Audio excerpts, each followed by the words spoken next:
Welcome दोस्तों, आज की हमारी मूवी का नाम फरहाना है। एक ऐसी शादीशुदा मुस्लिम लड़की की कहानी जो फैमिली की गरीबी के चलते एक कॉल सेंटर में नौकरी करती है, लेकिन वहाँ कस्टमर कॉल्स के अलावा भी बहुत कुछ खतरनाक चल रहा होता है।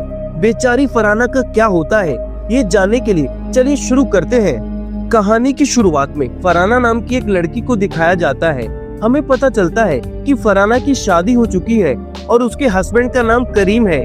फरहाना के 3 बच्चे हैं, जिसमें 2 बच्चे स्कूल जाते हैं और उसकी एक छोटी सी बेटी भी है। अब सीन चेंज होता है। हमें फरहाना के पापा के बारे में पता चलता है, जो एक पुरानी चप्पल की दुकान चलाते हैं, जो पहले बहुत अच्छी चलती थी और कस्टमर से हमेशा भरी रहती थी। उसके पापा ने उसी दुकान की कमाई से फरहाना और उसकी 2 बहनों की शादी करवाई थी, लेकिन अब हालत बिल्कुल अलग हो चुकी है।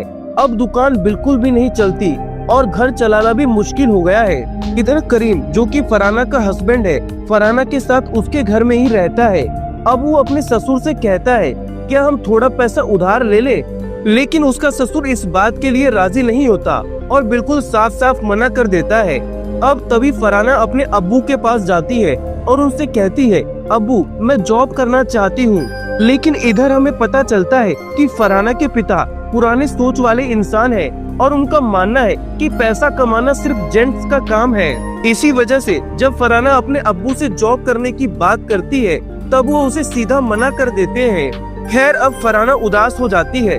अब उसी रात वो करीम के साथ अपनी दोस्त की शादी में जाती है। उधर हमें पता चलता है कि फरहाना की दोस्त एक क्रिश्चियन है और उसकी शादी में बड़े बड़े लोग आए हैं। खैर, अब शादी के दौरान ही फरहाना की मुलाकात नित्या नाम की एक लड़की से होती है।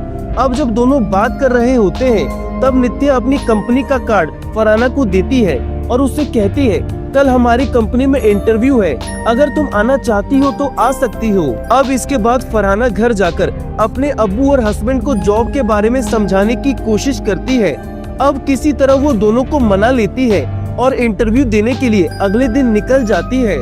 इधर जब इंटरव्यू खत्म होता है, तब फरहाना करीम को गुड न्यूज देती है कि उसकी जॉब लग चुकी है। अब ये सुनकर करीम बहुत खुश होता है। यहाँ हमें पता चलता है कि फरहाना एक कॉल सेंटर में काम करती है, जहाँ उसे कस्टमर्स को कॉल करके क्रेडिट कार्ड या डेबिट कार्ड बेचना होता है। इधर अब वो ऑफिस में अपने काम पे फोकस करती है। दूसरी तरफ उसके डिपार्टमेंट के अलावा एक और डिपार्टमेंट होता है। इधर जो लड़कियां काम करती है वो काफी अमीर होती है। खैर, अब फरहाना को ऑफिस में काम करते करते कुछ दिन बीत जाते हैं। अब इधर नित्या, जो फरहाना की दोस्त है और उसके डिपार्टमेंट में ही काम करती है, वो दूसरे डिपार्टमेंट में शिफ्ट हो जाती है। उधर दूसरी तरफ फरहाना अपने डिपार्टमेंट में बहुत अच्छा काम कर रही होती है। वो एक के बाद एक अपने टारगेट्स को पूरा करती है, जिसके चलते उसकी सैलरी बढ़ने लगती है और अब वो धीरे धीरे अपने घर के सारे उधार चुका देती है।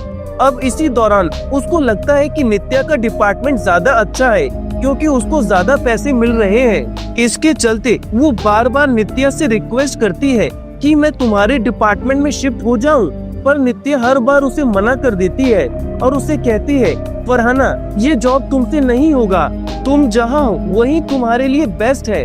खैर, अब सीन चेंज होता है। इधर फरहाना की छोटी बेटी की तबीयत बिगड़ने की वजह से उसे हॉस्पिटल ले जाया जाता है। अब उसे मालूम पड़ता है कि उसकी बच्ची के लंग्स में प्रॉब्लम है। डॉक्टर उससे कहते हैं, आपकी बच्ची का ऑपरेशन जल्द से जल्द करवाना पड़ेगा और उसके ऑपरेशन में काफी सारा पैसा खर्च होगा। इधर फरहाना की फैमिली के पास इलाज के पूरे पैसे नहीं होते और इसके कारण वो लोग कुछ पैसे उधार ले लेते हैं और हॉस्पिटल में पैसे जमा कर देते हैं। इसके चलते फरहाना की बेटी का ऑपरेशन हो जाता है। इसके बाद वो सीधा नित्या के पास जाती है और उससे कहती है कि चाहे कुछ भी हो जाए, मुझे अब तुम्हारे डिपार्टमेंट में काम करना है। अब नित्या इस पर उसे फिर से समझाने की कोशिश करती है और कहती है, अरे फरहाना ये जॉब तुमसे नहीं होगी। लेकिन इधर फरहाना की जिद के आगे नित्या झुक जाती है और उसे लेकर अपने बॉस के पास जाती है। अब बॉस नित्या से पूछता है, तुमने फरहाना को सब कुछ बता दिया ना कि हम यहाँ कैसे काम करते हैं? तब नित्या कहती है, हाँ मैंने उसको सब कुछ बता दिया है। इधर अब नित्या का बॉस डिसाइड करता है कि फरहाना को 1 हफ्ते के लिए काम करना पड़ेगा और उसके बाद डिसाइड करा जाएगा कि वो यहाँ जॉब कर सकती है या नहीं।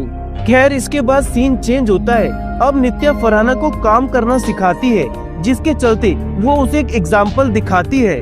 अब जब उसके पास एक कस्टमर का कॉल आता है, तब नित्या उससे बहुत ही सेक्सुअल तरीके से बात करने लगती है और वो फरहाना को समझाती है कि इस डिपार्टमेंट की लड़कियां कस्टमर्स के साथ फ्लर्टी चैट्स करती है और यही उनकी जॉब है। अब जैसे ही फरहाना ये सब सुनती है, उसके तो होश ही उड़ जाते हैं। अब वो नित्या से कहती है, ये कैसे कस्टमर्स हैं जो इतनी गंदी बातें कर रहे हैं। इस पर नित्या उससे कहती है, ये एक सर्विस है, उन लोगों की जरूरत है और हम उनकी जरूरत को पूरा कर रहे हैं, इसमें ना उनकी गलती है और ना हमारी।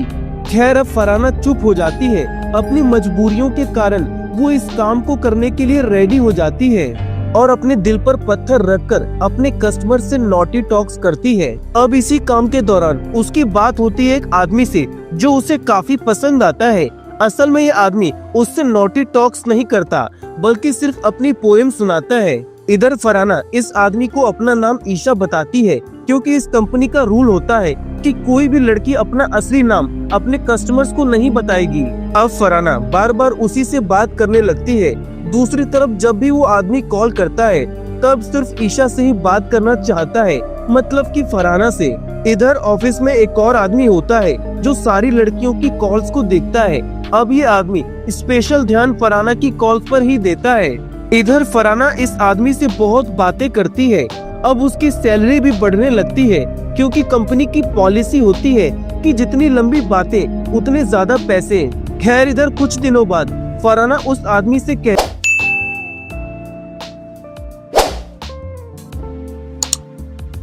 है, मैं कल से इस काम पे नहीं आने वाली हूँ, मैं अपने दूसरे जॉब पे जाने वाली हूँ। लेकिन वो आदमी उससे कहता है, ईशा तुम्हारी बातें सुनने के बाद ही मेरे दिल को तसल्ली मिलती है, प्लीज मत जाओ। खैर अब इसके बाद फरहाना डिसाइड करती है कि वो अपनी जॉब नित्या के डिपार्टमेंट में ही कंटिन्यू करेगी। इधर जॉब करने के दौरान जब फिर से उस आदमी का कॉल उसके पास आता है, तब वो बिना सोचे कॉल उठा लेती है और उससे बात करने लगती है। अब जब फरहाना उस आदमी से बात कर रही होती है, तब उसके मुंह से अचानक अस्तगफिरुल्लाह निकल जाता है। अभी सुनते ही वो आदमी तुरंत उससे पूछता है, ईशा क्या तुम मुस्लिम हो? इस पर वो हाँ कह देती है। खैर अब वो आदमी उससे कहता है, मैं तुम्हें एक गिफ्ट देना चाहता हूँ। इस पर फरहाना ईशा बनकर जवाब देती है और कहती है, हम मुस्लिम लोग अपनी कमाई का कुछ हिस्सा गरीबों में बांट देते हैं, आप किसी गरीब को दान दे देना, वही मेरा गिफ्ट होगा। अब अगले दिन जब फरहाना एक भिखारी को दान दे रही होती है, तब उस भिखारी के पास एक गिफ्ट होता है जिसमें ईशा लिखा होता है। अब वो हैरान होकर भिखारी से पूछती है, ये आपको किसने दिया? इस पर भिखारी जवाब देता है, किसी ने यहाँ पर रख दिया था और कहा था कि कोई ईशा नाम की लड़की आएगी तो उसे दे देना। अब जैसे ही फरहाना इस गिफ्ट को देखती है, उसकी आंखों में आंसू आ जाते हैं। इसके बाद वो जल्दी से अपने घर जाती है और उस गिफ्ट को खोलकर देखती है। अब जैसे ही वो गिफ्ट खोलती है, तो उसके अंदर एक छोटा सा म्यूजिक प्लेयर होता है जो पोएम बजाता है। इधर उसको समझ आ जाता है कि वो आदमी ही था जिसने उसके लिए वहाँ गिफ्ट रखा था। खैर अब अगले दिन से ही फरहाना को उस आदमी का कॉल नहीं आता। इधर ऑफिस में फरहाना के पास कई सारे कस्टमर्स के कॉल आते हैं, मगर वो हर कॉल कट कर देती है। वो तो बस उस आदमी के कॉल का ही इंतजार करती है। इसी बीच वो सोफिया नाम की एक लड़की से मिलती है और अपना पहला मोबाइल उससे खरीदती है। इसके बाद जब वो न्यूज़पेपर पढ़ती है, तब उसकी नजर एक न्यूज पर पड़ती है जिसमें लिखा होता है कि एक म्यूजिशियन ने डिप्रेशन की वजह से सुसाइड कर लिया। अब ये देखते ही फरहाना का दिल तेजी से धड़कने लगता है। उसे तुरंत उस आदमी का ख्याल आता है, क्योंकि पिछले 4 दिनों से उसके पास उसका एक भी कॉल नहीं आया। तब फरहाना पॉलिसी के खिलाफ जाकर नित्या से रिक्वेस्ट करती है और कहती है कि हमें उसके एड्रेस पर जाकर चेक करना चाहिए। खैर अब इधर जैसे ही दोनों उसके घर जाने वाली होती हैं, तभी फरहाना के फोन पर उस आदमी का कॉल आता है। अब जैसे ही फरहाना उसकी आवाज सुनती है, वो गुस्से में उससे कहती है, आपने इतने दिन से कॉल क्यों नहीं करा? पता है मेरे दिमाग में कैसे कैसे ख्याल आ रहे थे। तब वो आदमी उससे कहता है, मुझे पता है ईशा, तुम मेरे लिए परेशान हो रही थी, मगर क्या करूं, मेरा फोन खराब हो गया था, अब ठीक हुआ है। अब फरहाना उससे कहती है, मैं आपको देखना चाहती हूँ, पता नहीं कल आपको कुछ हो जाए या मुझे कुछ हो जाए। तुम्हें बिना आपको देखे इस दुनिया से जाना नहीं चाहती। अब वो उससे बोलती है हम ईद के दिन मिलेंगे। अब वो आदमी उसे अपना नाम बताता है और कहता है मेरा नाम दया है। इधर दूसरी तरफ जो लड़का कॉल्स मॉनिटर करता है वो ये सब बातें सुन लेता है। वो फरहाना के बॉस से उसकी शिकायत करने की सोचता है कि उसने पॉलिसी तोड़ दी है। खैर अब ईद का दिन आ ही जाता है। फरहाना बड़े प्यार से दया के लिए बिरयानी बनाती है और उससे मिलने के लिए निकलती है, लेकिन रास्ते में करीम उसे देख लेता है। वो तुरंत उस पर शक करने लगता है और उसका पीछा करता है। दूसरी तरफ फरहाना के ऑफिस का वो आदमी जो उस पर नजर रखता है वो भी मेट्रो में जाता है, क्योंकि वो देखना चाहता है कि फरहाना किस आदमी से मिलने वाली है। इधर फरहाना मेट्रो स्टेशन पर खड़ी होती है और दया का इंतजार कर रही होती है। अब थोड़ी देर बाद जैसे ही दया मेट्रो से उतरता है तभी फरहाना के पास नित्या का अचानक से कॉल आता है। तब नित्या उसे बताती है कि सोफिया ने पॉलिसी के खिलाफ जाकर अपने एक कस्टमर के साथ थोड़ा ज्यादा रिश्ता बना लिया था और ये बात उसके बॉयफ्रेंड को पता चल गई। कल जब वो अपने बॉयफ्रेंड से मिलने गई तब उसके बॉयफ्रेंड ने अपने दोस्तों को भी बुला लिया। उस रात उसके साथ जो भी हुआ उसके बाद सोफिया वापस जिंदा नहीं आई। अब ये सुनते ही फरहाना के पैरों तले जमीन खिसक जाती है। उसके दिमाग में एक ही बात घूमने लगती है। वो सोचती है कि कहीं मेरी भी हालत सोफिया की तरह ना हो जाए। उसका दिल जोरों से धड़कने लगता है। अब वो बिरयानी का डब्बा मेट्रो स्टेशन पे ही छोड़ देती है और बिना कुछ सोचे घर वापस भाग जाती है। इधर जब वो घर जाती है तब देखती है कि घर के बाहर पुलिस वाले खड़े हैं। वो बहुत डर जाती है। तभी एक पुलिस वाला उससे पूछता है तुम सोफिया को जानती थी? फरहाना घबराते हुए कहती है हाँ, पर क्या हुआ? इस पर पुलिस वाला उसे एक डॉक्यूमेंट दिखाता है और बोलता है सोफिया ने तुम्हारा आधार कार्ड यूज करके अपना सिम खरीदा था। अब हमें तुमसे सवाल जवाब करने हैं। अब ये सब सुनकर फरहाना एकदम हिल जाती है और बहुत ज्यादा डर जाती है। ये सब होने के बाद वो नित्या को कॉल करती है और उससे बोलती है मैं अब ये काम नहीं करूंगी। इधर तभी करीम उससे बोलता है अगर तुम अचानक से ऑफिस जाना बंद कर दोगी तो सबको यही लगेगा कि तुमने कोई गलती की है जिस वजह से तुम काम पर नहीं आ रही। वो आगे बोलता है लेकिन अगर तुम वापस ऑफिस जाओगी तो लोग समझेंगे कि जो कुछ भी हुआ उसमें तुम्हारी कोई गलती नहीं थी। अब ये बात सुनकर फरहाना सोच में पड़ जाती है और अगले दिन वापस ऑफिस जाती है। इधर जैसे ही फरहाना ऑफिस पहुंचती है वो देखती है कि वहाँ एक स्पेशल क्लास चल रही है। इधर एक सीनियर मैम सभी लड़कियों से कह रही होती है कि हमेशा अपने पास एक पेपर स्प्रे रखो और किसी भी कस्टमर से इमोशनली मत जुड़ो। अब फरहाना ये सब सुनकर अपनी जगह पर जाकर चुपचाप बैठ जाती है। इधर जब वो अपने काम पर बैठती है तब दया का उसके पास कॉल आता है। वो उससे पूछता है ईशा तुम मेरे से मिलने क्यों नहीं आई? लेकिन अब फरहाना उससे बिल्कुल अलग तरीके से बात करती है। वो ऐसे बिहेव करती है जैसे दया एक अजनबी हो। अब ये सब देखकर दया थोड़ी देर चुप रहता है और फिर कॉल कट कर देता है। खैर अब बहुत दिन गुजर जाते हैं और दया दोबारा कॉल नहीं करता। इधर फरहाना दूसरे लोगों के कॉल्स का भी जवाब नहीं देती और ये सब देखकर उसका बॉस गुस्से में आकर उसे डांटने लगता है। वो उससे बोलता है फरहाना अगर तुम ऐसे ही कस्टमर से बात करोगी तो अपना टारगेट कैसे अचीव करोगी? थोड़ा फोकस करो अपने काम पर। खैर इसके बाद वो अपने काम में वापस लग जाती है। अब उसके पास एक दिन दया का अचानक से कॉल आता है और वो उससे बोलता है मुझे तुम्हारा असली नाम पता चल चुका है। अब मैं तुम्हारे घर और ऑफिस का एड्रेस जानता हूँ। अब ये सब सुनकर फरहाना को बहुत बड़ा झटका लगता है। इधर दया हंसने लगता है और उससे कहता है अब मैं तुम्हें बदनाम करूँगा, बस देखती जाओ। इधर फरहाना और डर जाती है। उसे समझ नहीं आता कि अब वो क्या करे। वो तुरंत अपने घर चली जाती है। अब उसी रात उसके घर में एक पार्सल आता है जो ईशा नाम से होता है। अब ये पार्सल करीम देखता है और डिलीवरी बॉय से कहता है एड्रेस तो सही है लेकिन यहाँ ईशा नाम की कोई भी लड़की नहीं रहती है।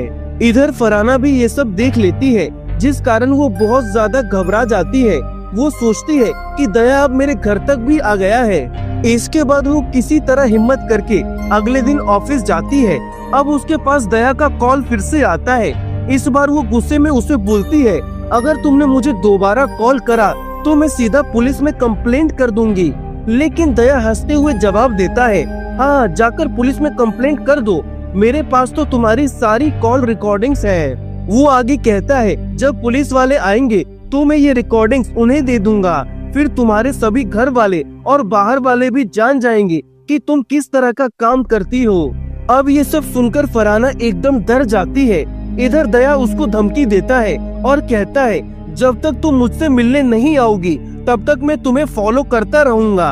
अब जब वो ऑफिस से घर जाती है तब दया उसका पीछा करता है, लेकिन वो बड़ी चालाकी से मेट्रो में जाकर दया को चकमा दे देती है। तभी उसकी नजर उसके पति करीम पर पड़ती है, जो उसे दूर से देख रहा होता है। इसके बाद वो गुस्से में घर आती है और करीम से कहती है, क्या तुम मुझ पर शक कर रहे हो? इस पर करीम जवाब देता है, मुझे तुम पर शक नहीं है, मुझे बस लगता है कि तुम किसी बड़ी मुसीबत में हो। अब से मैं तुम्हें रोज ऑफिस छोड़ने जाऊंगा। इस पर फरहाना कुछ नहीं कहती और अगले दिन से ही करीम उसकी सुरक्षा के लिए उसे ऑफिस ड्रॉप करने लगता है। अब इधर ऑफिस वाला आदमी जो फरहाना पर नजर रख रहा होता है, वो एक बड़ा कांड कर चुका होता है। वो दया का कॉल फरहाना के पास लगने के बजाय दूसरी लड़कियों के पास डाइवर्ट कर देता है।